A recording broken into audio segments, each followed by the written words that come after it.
All right, Elizabeth, thanks so much for doing this. My first question is tell the audience a little bit about yourself and how you started in the mental health community. Okay, I'm a licensed marriage and family therapist. I've been in practice about 8 years. I have a small private practice, and I also do some mentoring with a group practice with my previous supervisor. And I started my career as a teacher doing English for high school, and then I transitioned to therapy after finding the work I was enjoying with the kids was mostly help, and they would come and talk, and I felt like I needed to do more than just classroom work. So I transitioned to family work, thinking I'd be a school counselor, and then I kind of just fell in love with relational attachment based work. So I kind of transitioned to just helping a variety of clients through the relationship framework. So that's a little bit about how I started. hmm You said that you work a little bit with relationship attachment and the relationship framework. So break that down for me. What does that sort of look like? Yeah, so the relationship lens, we feel like that theory around most of our relationships are kind of informing how we interact with others, how we interact with ourselves. So when we follow a lot of our stress down, we really find that the relationships in our life really kind of shape a lot of that. So if we can create strong relationships and attachments and heal attachments and wounds from early relationships, we can really start to find emotional wellness. So a lot of my work is really focused on how we relate to ourselves, how we relate to others, how we understand how we related when we were little, and the different relationships that impact us, and how that is showing up currently. So a lot of the past is part of like the relational work, but then also how you relate to people now. What's that, where's that coming from, and how do we kind of relate to that, shift that, and create these healthy relationships now? Because that's where we find a lot of being able to withstand distress and being able to feel confident and feeling secure is a lot of that like relationship piece from the past and also in our current relationships. Mm-hmm. Because immediately what comes to mind for me at least, it's like relationships with, with your family members. Because oftentimes with single family households or whatever, there was a certain family member that was that might have been there physically but not emotionally with a family member, So how does the sort of the family aspect tie into that attachment based theory? Yeah, it's attachment is more than just physical presence, right? There is like a lot of us had really good childhoods in terms of we had families that were intact, they were present, they were physically providing, but there's this emotional nuance that's really part, and we know from the neuroscience now that emotional attunement and being able to mirror emotions and being able to validate and being able to kind of sit with is a really big part of that like attachment that happens, that it's more than just some of those basic needs and even just being present, it's also being emotionally attuned, so understanding what your child's experiencing and creating space for that, being able to hear them, being able to, even if you can't fix, right, you can just be with. And there is this like very emotional nuanced complexity that we really need when we're younger, and that helps us then relate to people securely as we get older, go through romantic relationships. But it really does start with like our primary caregivers and primary families when we're young, and how that kind of informs the way we relate and attach as we get older. hmm What about romantic relationships? How does that tie into the attachment-based style that you do? Yeah, so I'm sure a lot of us are familiar with some of the current romantic attachment styles, right? We have avoidant, or we have anxious, or we have secure. Those kind of are the big ones that we hear about. And we do kind of see a lot of that can come from like childhood. Like if we were nervous about a caregiver not understanding us or not being there for us emotionally, we might be very heightened towards will they be there emotionally, right? So we in relationships we're very, we can be hyper vigilant around, Are they rejecting me? Are they going to abandon me? What's going to happen? So we carry some of that early childhood piece to the romantic piece because they kind of replace our attachment figures from childhood. Then we kind of become the romantic partnerships we're looking for. So in those that are secure, we've had kind of that caregiver that was able to recognize our emotional needs. Even if they couldn't fix what was going on emotionally, they were able to attune and be present and be emotionally available. And so if we kind of had that security when we were younger, when we have that like romantic partnership interaction, we understand that security around, oh, they are available for me emotionally, even if they're having an off day or they need space, it's not me. We are less hyper vigilant towards seeing any kind of emotional distance as perhaps us. So we're able to like tolerate some of that and we get less activated. But if we had a childhood where there was some emotional not neglect necessarily, but some emotional disconnects. We might be hyper vigilant to not wanting that in our romantic relationships, and how we respond to that can shape if we get nervous and we get pull back, or we get nervous and kind of go cling. So there's kind of that difference in how we relate romantically from what we learned from caregivers. Mm-hmm. But yeah, what I'm specifically talking about is like, finding that someone, because oftentimes Mm, people like they're often so hesitant or like, you know, 'cause, um, people are like, how should I approach this person? What if I say the wrong thing? That kind of thing.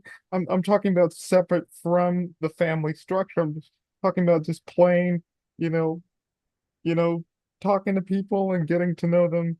mhm.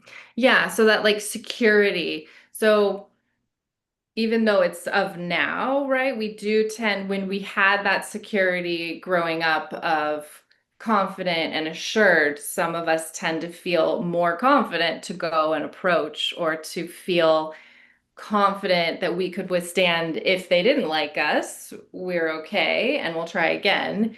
But some of us come with more of that hesitance or more of that like hypervigilance towards being rejected or not worth it or afraid.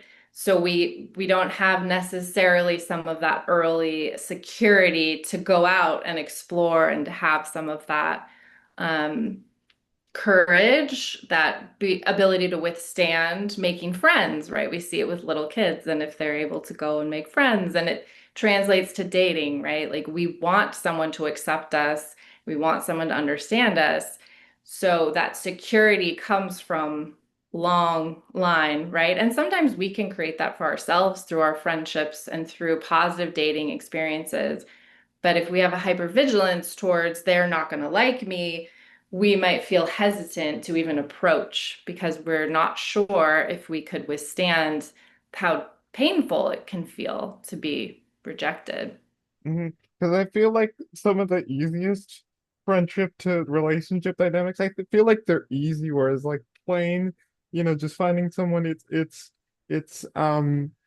can be harder, especially I'm saying that because the friendship relationship dynamic is much easier in my opinion because you have a history with that person, that person knows you very well. Yeah. And romantic relationships are so vulnerable. There's just a lot of vulnerability in going into that space. So it makes sense that the stakes feel higher. So we are even less hesitant sometimes to put ourselves into that space because it's really vulnerable. And friendships, yeah, you create a history, so there's less of that vulnerability that comes with the romantic space. It's a really vulnerable um, it's very exposing. It can feel really, that's when we get heightened and we can get activated and we can talk ourselves out of not going for it because we get protective. hmm What have you heard from clients, in that sort of, relationship struggle? Yeah, it's a lot. It's hard. And I think what I'm hearing a lot of is the lack of in-person interactions and the lack of the nuances of being in live time with someone is challenging. A lot of it's on screens and a lot of it's, the dating apps. And I think I'm noticing people are wanting a little more of that real time connection to kind of figure out how do you feel. Like there's a lot that happens when you meet someone for the first time that comes in your feelings, and some of the screens and the way the dating apps are formatted prevents some of that kind of organic interactions that give people strong feelings immediately that they can make information of. So I'm finding a lot of my clients frustrated with the dating apps and kind of that disconnect that's built into the screens, and wanting a little more real time opportunities to meet people. And it's increasingly, it seems hard to try to find these spaces where people might naturally be able to meet other people. Mm-hmm. And I think I've noticed, like I saw the other day, where they had this sort of networking event of like singles in Mhm. Cincinnati, Ohio, and the founders of that organization said, the reason, we wanted to do it is for more real-time connection, because that's what a lot of the dating apps often miss. It's just Yep. algorithms and stuff. So I find it pretty cool. Yeah, I love it. I saw that speed dating is kind of making a comeback, that there's these speed dating events that are popping back up that were from decades ago. And I do think there's a call for people to want to be networking in person or organically connecting in spaces of mutual interest. Like I do think there's like a call for that people are kind of driven towards now. Mm-hmm. And so, like, if to answer my previous question, like, how do you sort of help folks navigate sort of the relationship struggle? What sorts of things do you sort of do in your practice to help them out?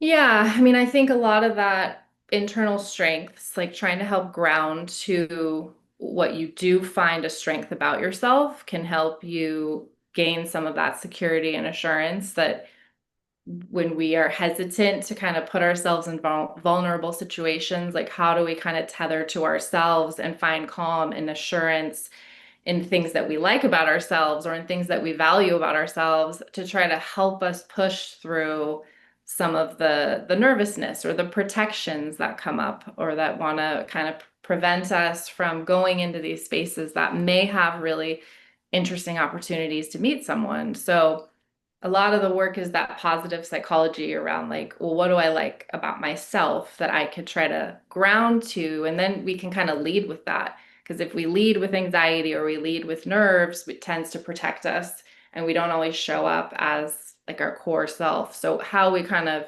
connect to the positives that we find valuable in ourselves can help us kind of ground, and it allows some of that protection that's going to naturally be there, because we tend to lead with, like, anxiety is very loud. So how we kind of balance, well, I like this about myself and I'm finding this to be something that I can ground to, and the anxiety is going to be there to protect me, but how can I also bring in these pieces of myself that I find valuable and find confidence and self-assurance. So a lot of that work of anxiety is going to be there to protect us, and what are some things I can ground to that help me lead and have that courage to kind of put myself in a vulnerable spot. Mm-hmm. And what have you learned in doing this kind of work, the relationship attachment based style? Yeah, I find it's a lot of depth work. So, it's a slower therapy process because it's not quite, there's coping skills, yes, but when we find ourselves like falling in love and we find ourselves in more vulnerable parts of a relationship, some of our old childhood protections or previous breakups, like some of those protections can spike. And so, how we kind of manage when we feel the vulnerabilities and the protections come up, how do we kind of slow it down and try to continue leading with the what do we want in the relationship, right? How do we want to show up? How do we respond rather than react? So it is kind of a slow, ongoing process, because as you get through different phases of relationships, some old wounds can be kind of activating. So, how you help yourself slow it down and figure out where's that coming from? How do I want to respond? and how do I want to be in the relationship that I want for myself. So shifting patterns, understanding old patterns, and then rewriting kind of the patterns that you want to mimic for yourself. Like what's secure? How do I advocate for my needs? How do I listen to my partner's needs? So we kind of see it's a slow process, but for long-term change, that's kind of bringing all those pieces together. Mm-hmm. And what do you still hope to learn in terms of, something new? Because I know, are you planning to work with other populations? Like, are you planning to work with people who have been recently divorced or like single parents, or what's in it for you? Yeah, I mean, I really love how I think there's a lot that can come from working with like new parents or people that have that want to create like secure attachments for their children. So I really am drawn to that. Like, how do we help create long-term relational wellness from the very, very beginning? So I'm really drawn to that work of creating emotional wellness at the start so that we kind of create these like very securely attached, confident, self-assured, relationally well family dynamics. Like that's kind of where I really love like relational work because it's from romantic relationships, but it's from early relationships. There's just so much in the neuroscience there that I love helping give that information to parents because I think that's where you can start really fostering nurturing relationships so early and not it's not that difficult to do it, right? I think we haven't been taught a lot of like that emotional nuance that is really helpful. So I love like being able to share some of that with new parents because that's where lifelong change and positivity can happen. And finally, to wrap this up, what sorts of advice would you give to those who want to enter the mental health field and study the relationship attachment theory, attachment style that you do? Yeah, I would find schools that really promote like attachment theory and family systems and a lot of that type of psychodynamic work that really try to tie in the relational piece as a tool, as a coping mechanism, so that kind of that depth work. So if that's the interest, I would really look for schools that have kind of that attachment-based psychodynamic emphasis and family work. I think the family work really helps inform more than just relational pieces, but I think it really informs how we all kind of want to be connected to people. So anything that kind of talks about family systems and dynamics and relationships that focuses on connection, I think that's where I would put a lot of my, like, if that interests you, that's where I would go for schools that have that emphasis. Mm-hmm. All righty. Okay.